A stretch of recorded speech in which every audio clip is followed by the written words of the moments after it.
Hello, welcome back. Happy Easter every one. ഇന്നൊരു Easter ഡിന്നറാണ് കേട്ടോ ചെയ്യാൻ പോകുന്നത്. സ്റ്റെപ്പ് ബൈ സ്റ്റെപ്പ് നമ്മൾ പറഞ്ഞു തരുന്നുണ്ട്. ഇത് കാണുമ്പോൾ തന്നെ അറിയാം അത്രയും ടേസ്റ്റ്. അപ്പോൾ എല്ലാവരും ഇത് ട്രൈ ചെയ്യുക. അപ്പം വീഡിയോ കണ്ടോളൂ. ആദ്യം നമുക്ക് എന്നാൽ മഷ്റൂം ഉണ്ടാക്കിയാലോ. Creamy mushroom. നന്നായിട്ട് മഷ്റൂം വാഷ് ചെയ്യുക. ഫസ്റ്റ് നമുക്ക് മഷ്റൂം ബോയിൽ ചെയ്തെടുക്കാം. ബോയിൽ ചെയ്യുമ്പോൾ ആവശ്യത്തിന് സോൾട്ട് ഇട്ട് കൊടുക്കാം. എന്നിട്ട് വേറൊരു പാൻ എടുക്കുക, അതിലേക്ക് ബട്ടർ ഇടുക. ബട്ടർ മെൽറ്റായതിന് ശേഷം നമ്മുടെ മഷ്റൂം ഇടുക. ആവശ്യത്തിന് സോൾട്ടും ഗാർലിക് പൗഡറും ഫ്രഷ് ചില്ലീസും പിന്നെ പാപ്രിക്ക, സ്മോക്ക്ഡ് പാപ്രിക്ക പൗഡറും ആഡ് ചെയ്യുക. നന്നായിട്ട് മിക്സ് ചെയ്യുക. അതിനുശേഷം ഡബിൾ ക്രീമാണ് നമ്മൾ ആഡ് ചെയ്യണത്.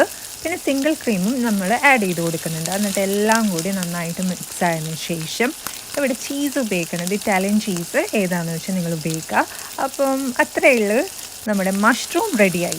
ഇനി നമുക്ക് സോസ് ഉണ്ടാക്കണ്ടേ. അപ്പോൾ സോസ് ഉണ്ടാക്കുന്നത് എങ്ങനെയാണെന്ന് വെച്ച് കണ്ടോളൂ. വെള്ളം ബോയിലായതിനു ശേഷം നമുക്ക് ഗ്രേവി ഗ്രാനുവൽസ് വാങ്ങിക്കാൻ കടയിൽ കിട്ടും. അപ്പം നമ്മൾ അതാണ് ഇവിടെ യൂസ് ചെയ്യണത്.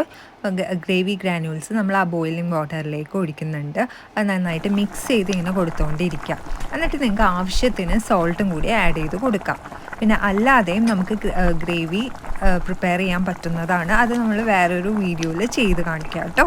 പിന്നെ സോൾട്ടൊക്കെ ഇടുമ്പോൾ നോക്കിയും കണ്ടു ഇടുക ആവശ്യത്തിന്. പിന്നെ നമ്മളിവിടെ റെഡ് വൈൻ നമുക്ക് യൂസ് ചെയ്യും. ഇപ്പോൾ ഞങ്ങളുടെ കയ്യിൽ വൈറ്റ് വൈനേ ഉണ്ടായിരുന്നുള്ളൂ. അപ്പോൾ വൈറ്റ് വൈനാണ് നമ്മളിവിടെ യൂസ് ചെയ്യുന്നത്. അത് കഴിഞ്ഞിട്ട് കുറച്ച് പെപ്പർ കോണും കൂടി നമ്മൾ ഇട്ടെടുക്കുന്നുണ്ട്. ഇത്രയേ ഉള്ളൂ. നന്നായിട്ട് മിക്സ് ചെയ്യുക. അത് കുറച്ച് തിക്കായിട്ട് എടുക്കാം. ഇത്ര സിമ്പിളാണ്. ഇനി നമുക്ക് മാഷ്ഡ് പൊട്ടാറ്റോ എങ്ങനെയാണെന്ന് നോക്കാം. പൊട്ടറ്റോ എടുക്കുക, പീൽ ചെയ്യുക. നന്നായിട്ട് വാഷ് ചെയ്തതിന് ശേഷം കുഞ്ഞു കുഞ്ഞു പീസായിട്ട് കട്ട് ചെയ്തെടുത്ത് നമ്മൾ വെള്ളം ബോയിലാക്കിയിട്ട് അതിലേക്ക് സോൾട്ടും കൂടി ഇടുന്നുണ്ട്. അതിനുശേഷം പൊട്ടറ്റോ എല്ലാം ഇട്ടെടുത്ത് എന്നിട്ട് നമ്മൾ വാട്ടർ സ്ട്രെയിൻ ചെയ്തെടുത്തതിന് ശേഷം ബട്ടർ നമ്മൾ മെൽറ്റാക്കി എടുക്കുന്നുണ്ട്. മെൽറ്റായ ബട്ടർ നമ്മൾ ആ പൊട്ടറ്റോയിലോട്ട് ഒഴിച്ചെടുക്കുക. അത് കഴിഞ്ഞിട്ട് നല്ലോണം മാഷ് ചെയ്യുക. മാഷ് ചെയ്തതിന് ശേഷം നമ്മൾ ഡബിൾ ക്രീമും കൂടി ഇതിലേക്ക് ആഡ് ചെയ്യുന്നുണ്ട്. ആഡ് ചെയ്യുമ്പോഴും എല്ലാം നന്നായിട്ട് മിക്സ് ചെയ്യാൻ വേണ്ടി നല്ലോണം മിക്സ് ചെയ്ത് കൊടുക്കണം കേട്ടോ. അത് കഴിഞ്ഞിട്ട് നമ്മൾ മിക്സ്ഡ് ഹെർബ്സ് ആഡ് ചെയ്യുന്നുണ്ട്. പെപ്പർ പൗഡർ ആഡ് ചെയ്യുന്നുണ്ട്. പിന്നെ സോൾട്ടും ആഡ് ചെയ്ത് കൊടുക്കുന്നുണ്ട്.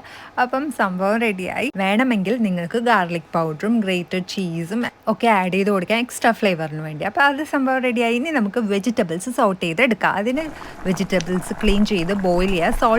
സോൾട്ട് ആഡ് ചെയ്യുക. ഞങ്ങളിവിടെ ബ്രക്കോളിയും സ്റ്റെംഡ് ബ്രക്കോളിയും ബീൻസും ആണ് ഉണ്ടാക്കുന്നത്. അതിന് ഗാർലിക് പൗഡർ, സോൾട്ട്, മിക്സഡ് ഹെർബ്സും ബട്ടറിൽ നമ്മൾ സോട്ട് ചെയ്തെടുക്കുക. കുറച്ച് ലെമണും കൂടി ഇട്ടെടുത്തത്.